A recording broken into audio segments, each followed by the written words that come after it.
Hey guys, this is Dominic from WTT here with Jake from Porch Step. How you doing today? I'm alright, Dominic. How are you doing today? I'm great. Well, right now you're on Warped Tour 2014, stopping in New Jersey. How has it been so far? It's actually been nuts. Today is one of my favorite days so far. I was so excited a couple days ago because I was more excited to play Canada, the Midwest, and the East Coast, because the West Coast is great. It's phenomenal. I have nothing against it. They do it amazing.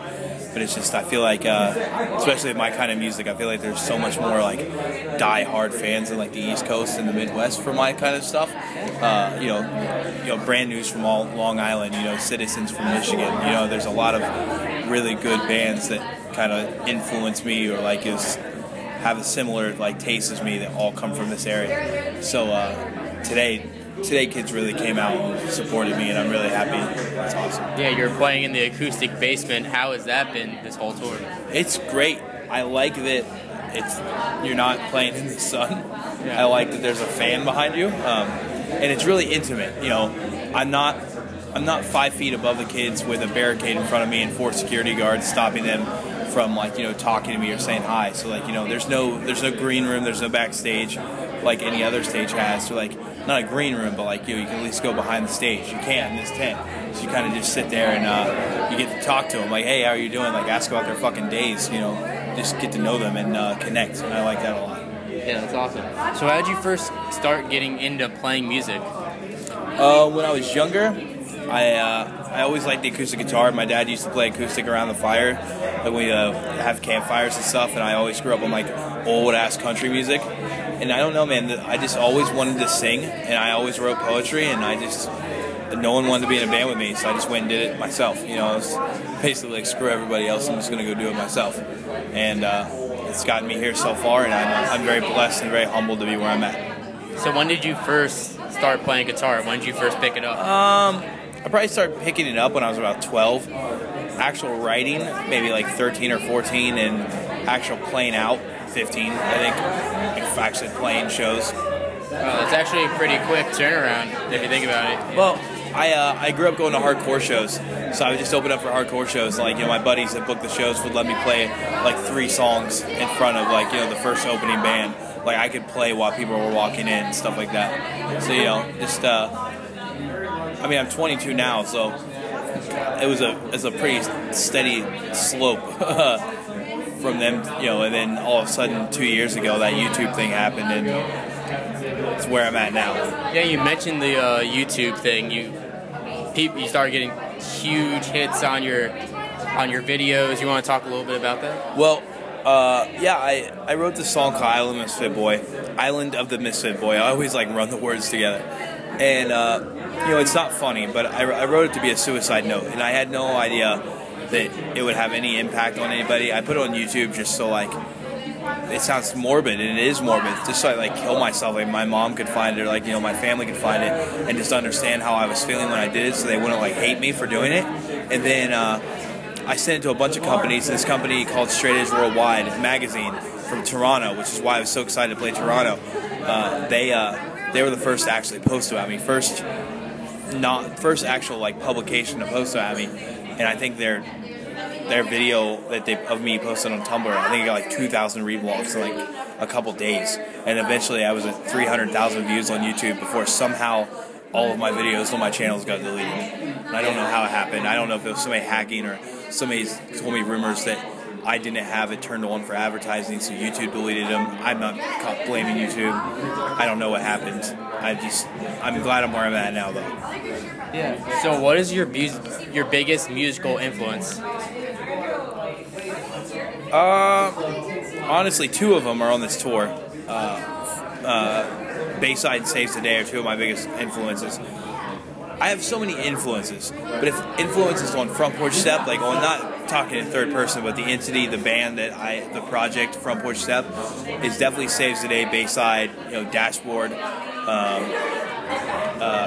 like Spill Canvas, stuff like that. Just brand new, definitely.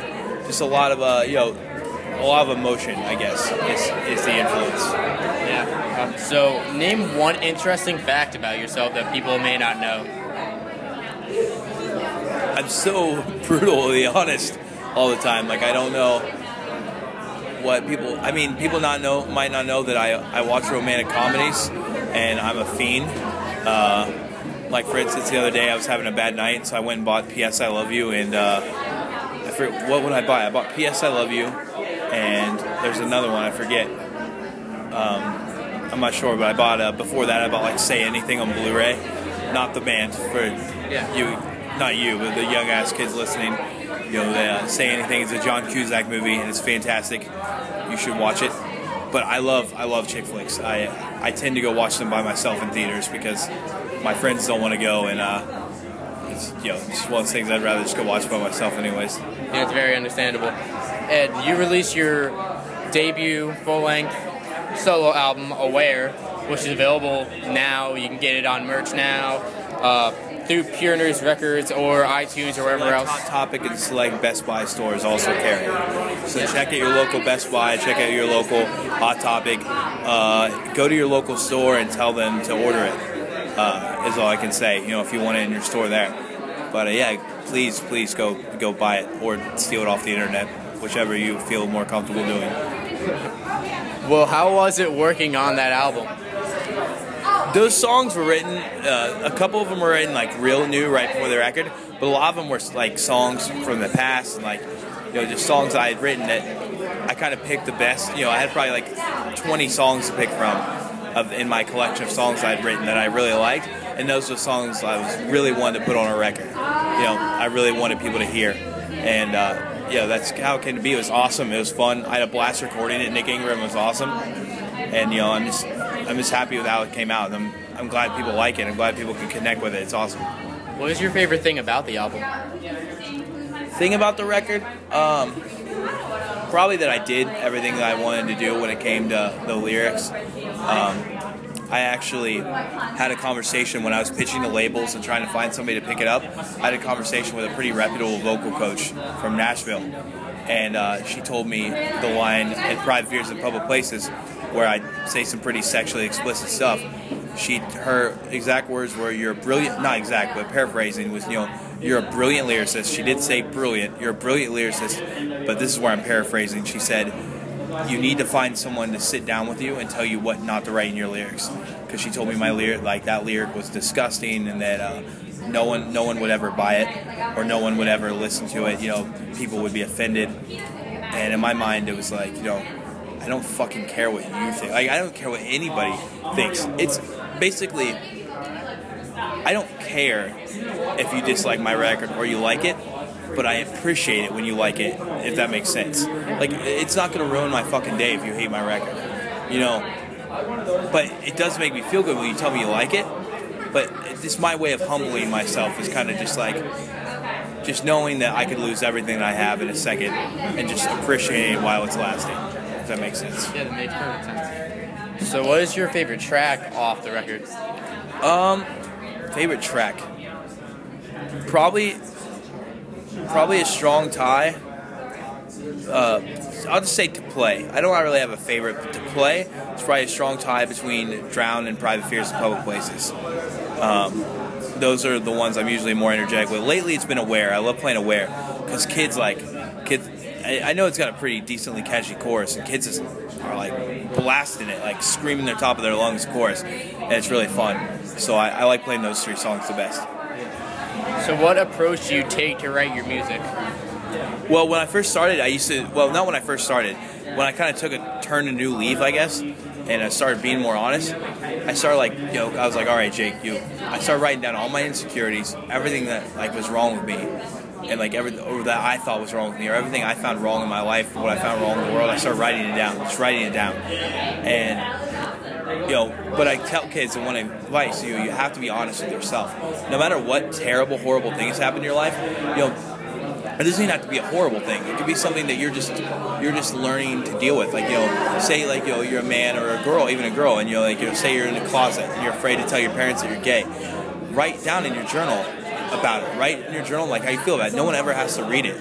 But of course, if you are in the closet, I encourage you to come out, and there's plenty if your family doesn't approve of it, your family fucking sucks, and there's plenty of people that will approve of it and love you regardless.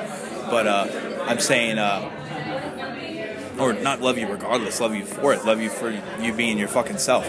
But what I'm saying is, just anything like that's a deep dark secret in your heart, like you kind of have to write it down, because if you can't be completely honest with yourself and sit down and write, you're not going to be able to write an honest song.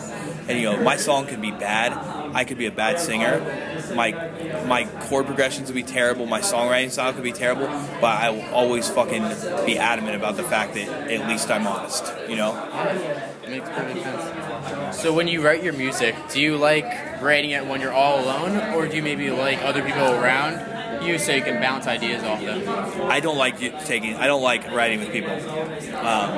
It may be kind of shitty, but I don't think it is. I like if someone hears my song, you know, like you don't have to be like, oh, I wonder which band member wrote that, or like I wonder, like, you know, who wrote that part. Like, oh, that's a really good line. Like, you know, so many of my favorite artists that like got big, like huge, have like, you know, partners and songwriters stuff. You hear a line, and you're like, oh, who wrote that? If you listen to my entire record or any song I've ever written, you're like, oh, like I really love that line. Who wrote that? You know, Jake Mcelfresh wrote it, because I don't write with other people.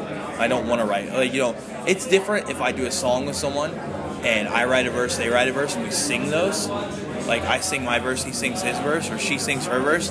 That's different. But I don't want everybody ever to write a song that I'm going to sing. If that makes sense. Yeah, that makes perfect sense. So right now we're going to go through a little bit of a speed round with a few fun questions. So we're going to start off with your favorite color. Blue. The most listened to song on your iPod. I Want to Dance with Somebody by Whitney Houston. Awesome. Favorite TV show? Of all time, The Office, lately Big Bang Theory. Awesome. Favorite animal? Dogs. Name a song that would best describe your personality. I Want to Dance with Somebody, Whitney Houston. Well, who is your celebrity crush? Ryan Gosling. Really? Yes. Awesome. Your favorite place to go on tour? I'm a huge pizza fanatic, and that has nothing to do with pop punk or anything like that. New York has the best pizza in the United States that I found so far. So definitely New York, specifically for pizza. New York City? Yeah, well, yeah, the whole area. I mean, I played Owanana. I don't even know how to say it, Wanata, and they had fucking fantastic pizza. So I think the whole state just has some kind of disease where they make fantastic pizza. Yeah, something in the sauce. What would be your last meal if you were on death row? Medium rare prime rib with mashed potatoes and veggies. Ooh, sounds good. I can have that right now. Alright, so that's the end of our little speed round. So if there are fans out there that are inspired by what you do and want to get into playing music or be in a band or something like that, what advice would you have for them? Don't give a shit about what anybody thinks about you. Do what you like to do. Listen to people's opinions. And truly listen to them, because there could be something you're doing wrong that has nothing to do with who you are. When I was younger, I tried to emulate people. It was on accident. Like, you know, I tried to sound like Claudio Sanchez from Coheed when I first started singing. So, like, I would sing with this high-pitched, annoying voice. His is not high-pitched and annoying. His is high-pitched, but it's fucking gorgeous. You know, mine would be like, your eyes tell the story. And, like, you know, just try to do these terrible, like, I'll never sound like Claudio Sanchez, but I try to. If somebody's like, yo, like, that voice is stupid, like, you should do your own voice. And, you know, it took me a couple years to find my own voice. So what I'm saying is, listen to people's constructive opinion. If they're fucking rude to you, then walk away. And, you know, but there are people that will be like, hey, man, like, you know, you can play an open mic night, and somebody come up to you and be like, hey, I think you really need to practice, like, you know, your chords before you come back. And if someone says that to you, don't be offended. Know that you just started playing guitar. Go home and practice your fucking chords or your picking, and then go back and play the song again. You know what I mean? Later, then impress that person, if that makes sense. I don't know. Just try your best, and, you know, don't let anybody's negative opinions affect you unless they're constructive. Then take them and appreciate what people are trying to do for you. Yeah, that's great advice. Do you have any plans for the near future? I've got a lot of plans this year. Anybody that is a fan of Front Porch Step or is a supporter of Front Porch Step will be really excited about this year and, you know, coming up. I just got announced for Koi Fest in Kitchener. It's in Canada. I think Chiodos is headlining, Silverstein's playing, Four Year Strong's playing. I love all those bands for the longest time, but I'm most excited about the Front Bottoms, because the Front Bottoms have been my new obsession the past year or so, and I'm so fucking excited to play with the Front Bottoms and even watch it. It's gonna be awesome. Yeah, that's awesome. So is there anything else you'd like to say to your fans before we go? Keep coming out and saying hi to me. I'm at my tent most of the day, unless I'm doing shit like this with Dominic. So I'm here most of the day at my tent. So come say hi to me. Don't be afraid to ask for a picture. Just come tell me how your fucking day was. I'd love to meet you. That's all I can really say. Is just come hang out. This is Dominic with WTT, here with Jake from Porch Step. Thank you for watching.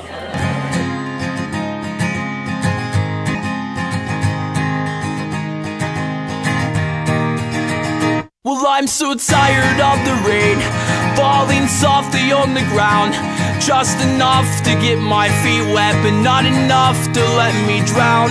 I've been laying in my bed, wishing I had never woken, begging God to rid my head of every word you've ever spoken. Broke my knuckles on the wall because I thought about the call where you said you'd always love me. Do you not tell the truth at all?